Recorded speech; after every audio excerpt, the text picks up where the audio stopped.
She made her play the piano mockingly, but regretted it within seconds. It all happened one evening at a reception in the mansion of the von Albrecht family, a noble European house known for its wealth and arrogance. Emilia, a young maid who had just arrived, was assigned to serve drinks in the main hall. Amid music and loud laughter, one of the guests, the influential banker Julius Meinhardt, pointed at her with scorn. "Come on, girl, if you're good for nothing, play something funny on that piano. Something to entertain us." The hall erupted in empty laughter. Emilia looked at him silently. Her cheeks were burning, not from shame but from restrained pain. They didn't know Emilia was no ordinary maid.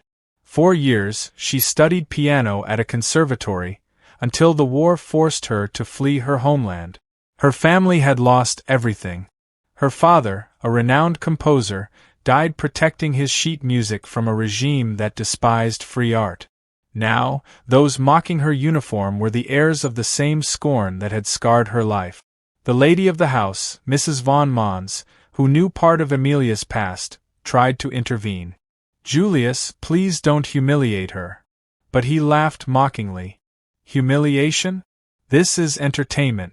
Come on, girl, don't waste our time." The orchestra fell silent, and all eyes turned to Emilia, like sharp knives. With trembling hands, she sat at the piano, not from fear, but from a storm of pain and anger boiling inside her. Julius folded his arms, expecting an awkward childish tune. The silence grew thick, and the whispers among the guests were like venom.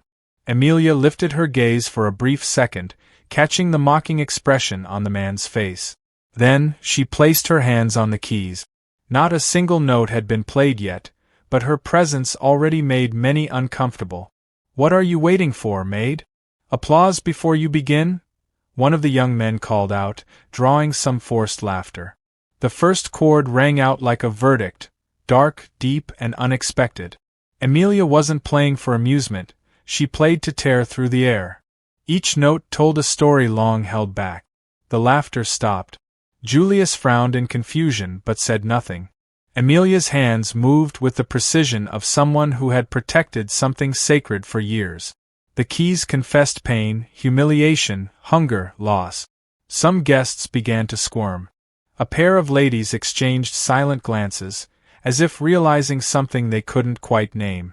The butler, entering the hall, stopped in his tracks, unable to move. The atmosphere had shifted. Julius tried to interrupt. "Enough. This isn't music, it's a tragedy." But no one laughed. No one supported him. The tension grew. Emilia closed her eyes and let her soul speak.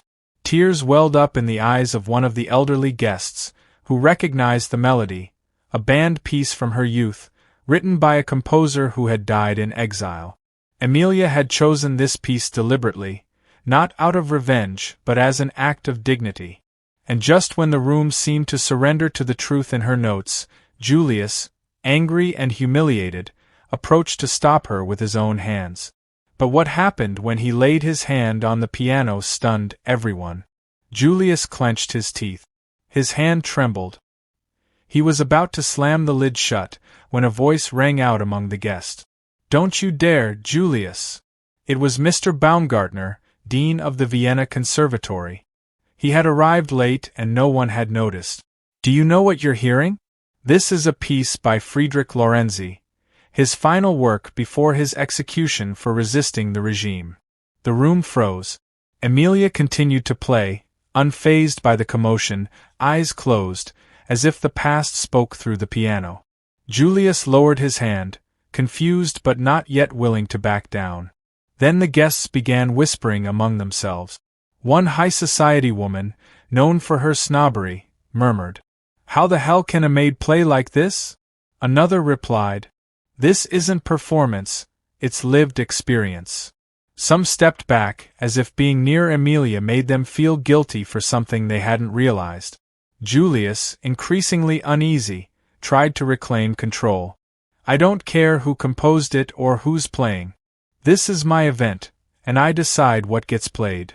But his voice no longer held power. No one replied. Even the servants watching from the corners looked indifferent. Moments later, Emilia finished the piece. She rose slowly, with the same calm determination she had shown at the start. For the first time, she looked Julius in the eye and said firmly, "I'm not here to entertain. I'm here because you destroyed everything I once was. But that doesn't mean you erased what I still carry in my hands." Julius was speechless. The silence was deafening. Mrs. von Albrecht, who had been standing in the back of the hall all along, stepped forward. "Emilia, you're Lorenzi's daughter, aren't you?" The young woman gave a subtle nod. Some guests covered their mouth. Others lowered their gaze. No one knew how to react. "My father was humiliated by men like you, Julius," Emilia continued. "But he never stopped creating beauty. You destroyed him. But I play so his voice can live on." Unable to meet her gaze, Julius stepped back. Then the dean spoke again. "Emilia Lorenzi, on behalf of the conservatory, I apologize for all that was denied to you. You have a place with us, if you'll accept it." Applause didn't come right away. But when it did, it was thunderous. Some cried quietly. Others simply stood, paralyzed by the truth they had just witnessed. Julius turned to leave the hall, but the hostess stopped him. "You're not walking away as if nothing happened. We all learned something today. And you'll be the first to hear it." The next morning, newspapers spoke of the young maid who made high society weep with her piano. Emilia, now recognized as the rightful heir to her father's legacy, held a charity concert in memory of persecuted artists. Julius, meanwhile, was removed from several social circles. No one wanted to associate with someone who had publicly humiliated an artist for her background and position.